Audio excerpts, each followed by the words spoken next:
నేను మీ Durga Prasad master. Mobile, laptop వాడేవారిలో ఫేస్‌బుక్ గురించి తెలియని వారంటూ ఉండరు. 20 సంవత్సరాల క్రితం అనగా 2004వ సంవత్సరంలో మార్క్ జుకర్‌బర్గ్ మరియు అతని ముగ్గురు స్నేహితులు కలిసి సమాచారాన్ని ఇచ్చిపుచ్చుకోవడానికి వీలుగా ఒక అప్లికేషన్‌ను ఫేస్‌బుక్‌ని కనిపెట్టారు. ఫేస్‌బుక్ అప్పటి నుండి రోజురోజుకు బలపడి సోషల్ మీడియాలో ఒక ముఖ్యమైన వేదికగా మారింది. ఫేస్‌బుక్ హార్వర్డ్ విద్యార్థులను కనెక్ట్ చేయడానికి మొదట్లో చేయబడింది. ఫేస్‌బుక్ అనేది ఒక సోషల్ నెట్వర్క్ సర్వీస్. ఈ వెబ్‌సైట్ వ్యక్తిగత విషయాలను, కార్యకలాపాలను నిర్వహిస్తుంది. ఫేస్‌బుక్‌లో 600 మిలియన్‌కు పైగా ఉత్సాహభరితమైన వినియోగదారులు ఉన్నారు. వినియోగదారులు వ్యక్తిగత ప్రొఫైల్‌ను ఏర్పరచుకొని స్నేహితులు, పరిచయస్తులతో సందేశ మార్పిడి చేసుకోవచ్చు. వారి ప్రొఫైల్‌ను అప్డేట్ చేయగానే ఆటోమేటిక్‌గా సమాచారాన్ని వీరు పొందుతారు. అంతేకాకుండా వినియోగదారులు వారికి ఆసక్తి ఉన్న సమూహాలలో చేరవచ్చు. యుఎస్‌లోని విశ్వవిద్యాలయ పాలకులు విద్యా సంవత్సరం ఆరంభంలో విద్యార్థులు ఒకరిని ఒకరు బాగా తెలుసుకోవాలనే ఉద్దేశంతో దీన్ని అందించేవారు.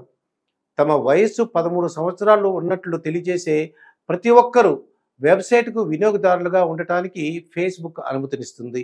ఫేస్‌బుక్ మీద దివ్య నరేంద్ర బృందం కేసు వేశారు. వారి సాఫ్ట్‌వేర్‌ను కాపీ చేశారని కేసు 4 ఏళ్లు గడిచాక జుకెన్బర్గ్ $65 మిలియన్ పరిహారంగా చెల్లించాడు. అంతేకాక వారికి ఫేస్‌బుక్ షేర్స్ కూడా ఇచ్చాడు. ఫేస్‌బుక్ హెడ్ క్వార్టర్స్ మెన్లో పార్క్, కాలిఫోర్నియాలో ఉంది.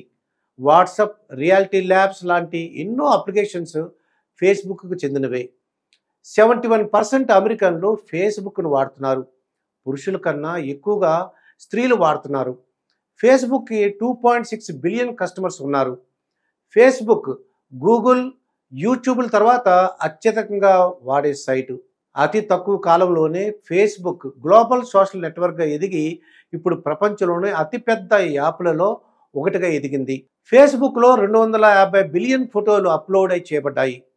ఫేస్‌బుక్ యొక్క 20వ వార్షికోత్సవం సందర్భంగా మార్క్ జుకెన్బర్గ్ తన ఫేస్‌బుక్ ప్రొఫైల్ పేజీని చూపించే స్క్రీన్ షాట్‌ను పంచుకున్నాడు.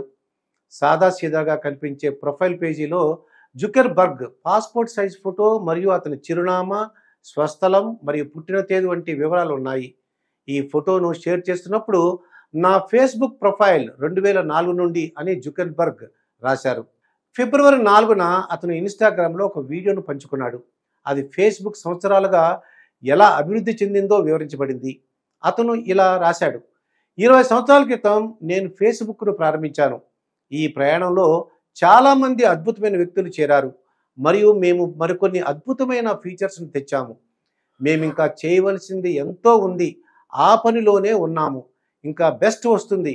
ఈ పోస్ట్‌కి ఇప్పటివరకు 3.7 లక్షలకు పైగా లైకులు వచ్చాయి.